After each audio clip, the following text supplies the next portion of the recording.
నమస్తే, welcome to our channel. YCP కీలక నేతలు కొడాలి నాని అలాగే పెద్దిరెడ్డి రామచంద్రారెడ్డి గారు కూడా హాస్పిటల్లో జాయిన్ అయ్యారు. మరి ఉన్నట్టుండి ఇప్పుడే హాస్పిటల్లో జాయిన్ అవ్వడం ఏంటి? వాళ్ళకి నిజంగానే హెల్త్ బాలేదా, లేదు అంటే అసలు ఏమైంది? ఇదొక నాటకమా?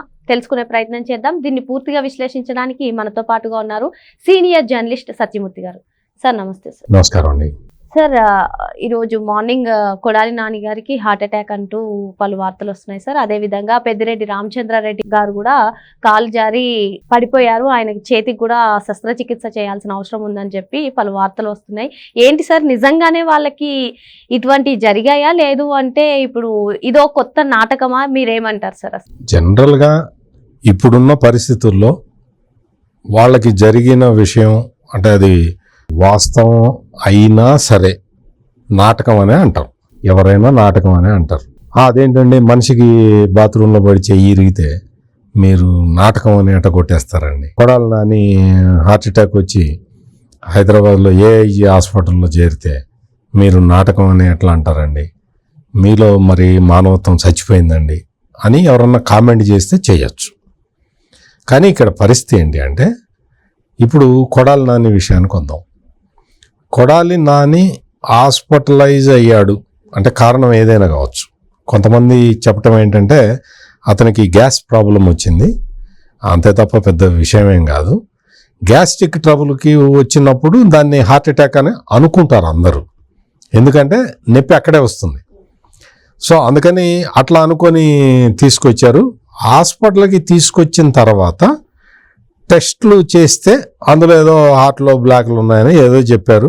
అదే ఇప్పుడు హార్ట్ ఆపరేషన్ చేయాలంటున్నారు, అది ఇదని రకరకాలుగా ఇవన్నీ వస్తున్నాయి. కానీ డాక్టర్లు కూడా ఇప్పటివరకు అధికారికంగా ఏం చెప్పలేదు, మనకి తెలియదు.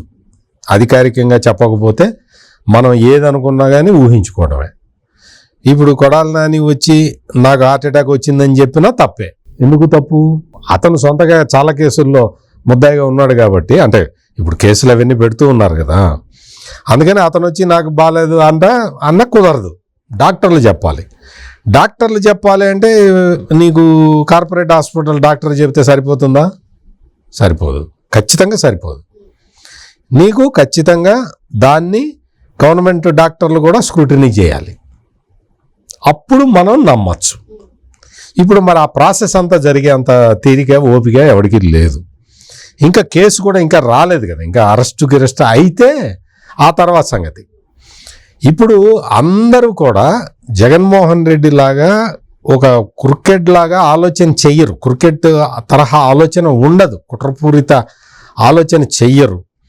రఘురామకృష్ణరాజుని లాకప్లో పడేసి కొట్టిన తర్వాత గుంటూరు జనరల్ హాస్పిటల్కి తీసుకెళ్ళి అక్కడ ప్రభావతి అనే ఆమెతోటి ఏం కొట్టలేదు అని చెప్పి రాయించాడు కదా. అట్లా ఎవరు చేయరు, ఏ డాక్టరు ప్రభావతి లాగా ఏ డాక్టరు చేయడు, అంతవరకు అయితే గ్యారంటీ. కాకపోతే ఇక్కడ ఏంటంటే అనుమానాలు ఎందుకు వస్తున్నాయి, ఇప్పుడే ఎందుకు చేరాడు అనేది తెలియదు, ఎవరికి తెలియదు.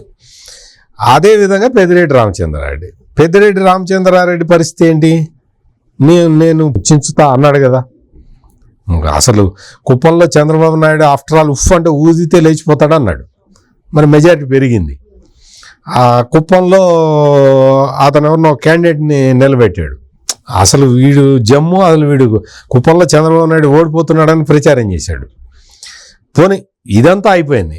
ఇప్పుడు వైసీపీ వాళ్ళు వచ్చి ఆ పెద్దిరెడ్డి రామచంద్రారెడ్డి మీద కక్ష తీర్చుకుంటున్నారు కూటమి ప్రభుత్వం అని ఇంకొక చెడు ప్రచారం చేస్తున్నారు. చంద్రబాబు నాయుడిని పెద్దిరెడ్డి రామచంద్రారెడ్డి యూనివర్సిటీలో చదువుతున్నప్పుడు కొట్టాడు అని చెప్పి ఈ జగన్మోహన్ రెడ్డి చెప్పాడు. జగన్మోహన్ రెడ్డి పుట్టాడు అప్పటికి. జగన్మోహన్ రెడ్డికి తెలుసా? ఎవరు చెప్పారు? అసలు పెద్దిరెడ్డి రామచంద్రారెడ్డి చంద్రబాబు నాయుడు ఒకే టైంలో చదువుకున్నారా? ఆ మాత్రం జ్ఞానం అక్కర్లేదా? పెద్దిరెడ్డి రామచంద్రారెడ్డి చంద్రబాబు నాయుడిని చెంప మీద కొట్టాడు కాబట్టి ఆ కక్ష తీర్చుకుంటున్నాడు చంద్రబాబు నాయుడు అని ఈ జగన్మోహన్ రెడ్డి చెప్పాడు. అతనికి ఏమైనా బాధ్యత ఉందా? అసలు జగన్మోహన్ రెడ్డికి ఏమన్నా బాధ్యత ఉందా? పెద్దిరెడ్డి రామచంద్రారెడ్డి అక్కడ చదివిన సందర్భం ఏంటి, చంద్రబాబు నాయుడు చదివిన సందర్భం ఏంటి తెలుసుకోవాలి కదా. ఈ జగన్మోహన్ రెడ్డి నోటికి ఇష్టం ఏదొస్తే అది చెప్పటమేనా? ఈ రోజున పెద్దిరెడ్డి రామచంద్రారెడ్డి మీద, ఆయన కొడుకు మీద కేసులు పడిపోతూ ఉన్నాయి. ఏం కేసులు? 1 కాదు 2 కాదు, అక్రమ మద్యం దగ్గర నుంచి భూమి, అటవీ భూమి కబ్జా పెట్టడం దగ్గర నుంచి రకరకాల కేసులు అవన్నీ వస్తూ ఉంటే ఇప్పుడు ఆ పెద్దిరెడ్డి రామచంద్రారెడ్డి పడిపోయాడు అనుకో, నిజంగానే పడ్డాడు అనుకో, నిజంగానే కాలు చేయ ఇరిగింది అనుకో, మనకు తెలియదు అది. దానికి చంద్రబాబు నాయుడుకి ఏంటి సంబంధం? వీళ్ళందరూ వైసీపీ బ్యాచ్ అంతా వచ్చి పెద్దిరెడ్డి రామచంద్రారెడ్డి మీద కక్ష సాధిస్తున్నారని ఎట్లా చెప్తారు? ఆయన బాత్రూంలో తోసారా ఎవరన్నా వెళ్ళి? తెలుగుదేశం వాళ్ళు వెళ్ళి తోసి వచ్చారా ఏంటి? ఏం మాట్లాడతారు? పెద్దిరెడ్డి రామచంద్రారెడ్డి మీద కేసులు పడబోతున్నాయి, కొడాలి నాని మీద కేసులు పడబోతున్నాయి. వాళ్ళిద్దరూ ఇది ఫ్యాక్ట్, ఇది మనందరికీ తెలిసింది. ఆయన ఆసుపత్రిలో బాత్రూంలో పడ్డాడా లేదా, ఈయన ఆసుపత్రిలో ఏమి చికిత్స చేయించుకుంటున్నాడు అనేది ఊహాగానాలు, ఊహ అంతే. ఏం జరుగుతుందనే చెప్పాలి, నేను ప్రొసీజర్ చెప్పా కదా, ఆ ప్రొసీజర్ ప్రకారం ఇంకా మనకేం తెలియదు కదా. ఇక్కడ ఏంటంటే ఈ లోపలే వైసీపీ వాళ్ళు కొంతమంది బయటకు వచ్చారు. బయటకు వచ్చి కొడాలి నాని ఆరోగ్యం బాగలేక ఆసుపత్రిలో చేరితే అతని మీద అవాకులు చవాకులు మాట్లాడతారా, మీకు మానవత్వం ఉందా అని వైసీపీ గ్యాంగులు బయటకు వస్తూ ఉన్నాయి, సోషల్ మీడియా గ్యాంగులు. మీకు మానవత్వం ఉందా? ఏం మాట్లాడాడు కొడాలి నాని?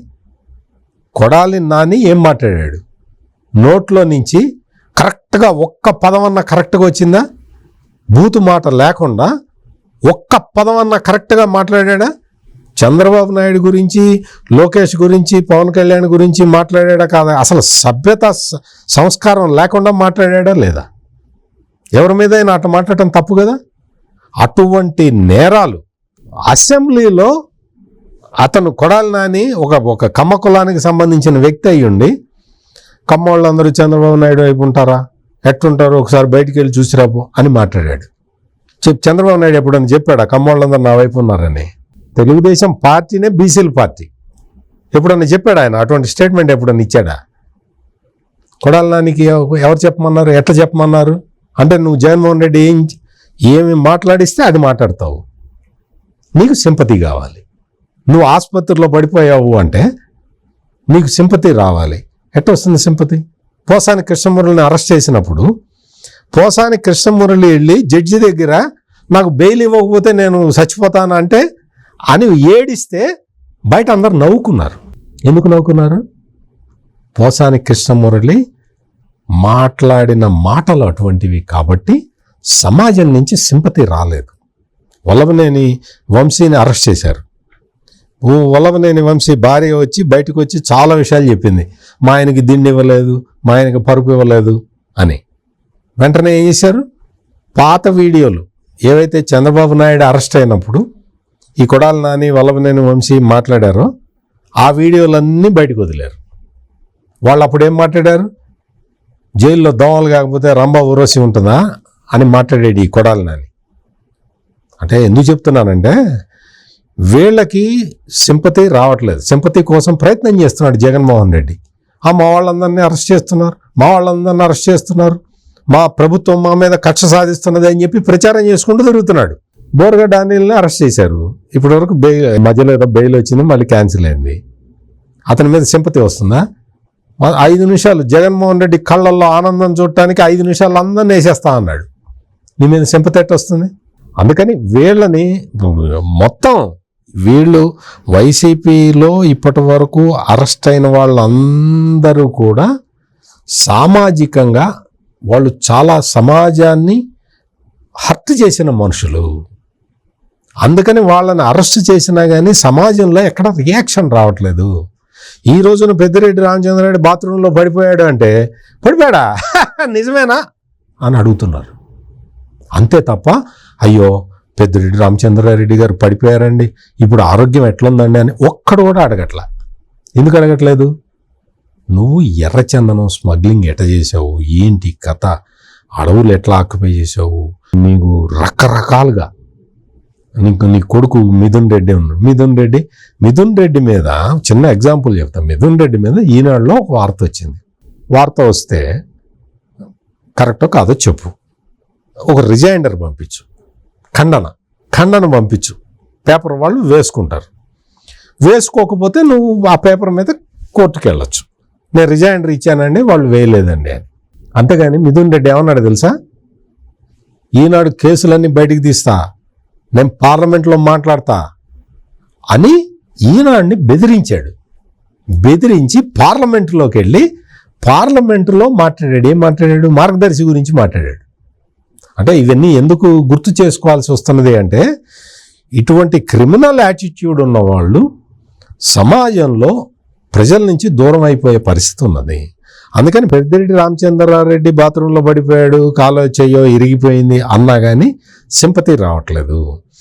కొడాలి నాని ఒక ఏదో హార్ట్ ప్రాబ్లం వచ్చింది, హార్ట్ అటాక్ వచ్చింది, హార్ట్కి స్టంట్లు వేస్తున్నారు అంటే కూడా ఎక్కడ సమాజంలో అయ్యో పాపం అని ఎవడో అనటం లేదు.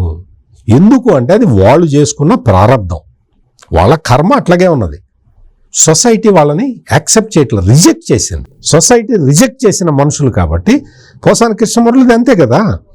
పోసాని కృష్ణమురళిని అరెస్ట్ చేశారు, ఆ జైళ్ళలో ఆ జైలుకి ఈ జైలుకి తిప్పుతున్నారు అంటే ప్రజలందరూ నవ్వుకున్నారు తప్ప అయ్యో రాష్ట్ర ప్రభుత్వం ఇట్ట వేధిస్తుందని ఒక్కడు జగన్మోహన్ రెడ్డి తప్ప ఏ ఒక్కడో అనలే.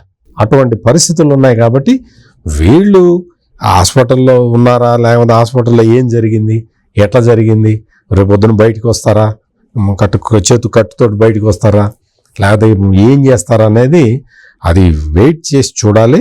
ప్రస్తుతం అయితే మాత్రం వీళ్ళు అయిన పెద్దిరెడ్డి రామచంద్రారెడ్డి బాత్రూంలో పడిపోయింది, లేదు కొడాలి నాని హైదరాబాద్లో ఒక హాస్పిటల్లో చేరింది, ఇవన్నీ కూడా చూసుకొని ప్రజలైతే నవ్వుకుంటున్నారు. మరి గత ప్రభుత్వ హయాంలో ఏవైతే అక్రమాలకు పాల్పడ్డారో వాళ్ళందరూ కూడా, అంటే వైసీపీ కీలక నేతలందరూ కూడా అరెస్ట్ అవుతున్న నేపథ్యంలో ఇప్పుడు కొడాలి నాని అదేవిధంగా పెద్దిరెడ్డి రామచంద్రారెడ్డి హాస్పిటల్లో జాయిన్ అవ్వడం అనేది నాటకీయ పరిణామంగా అనిపిస్తుందని చెప్పి సార్ చెప్తున్నారు. Thank you sir. నమస్కారం.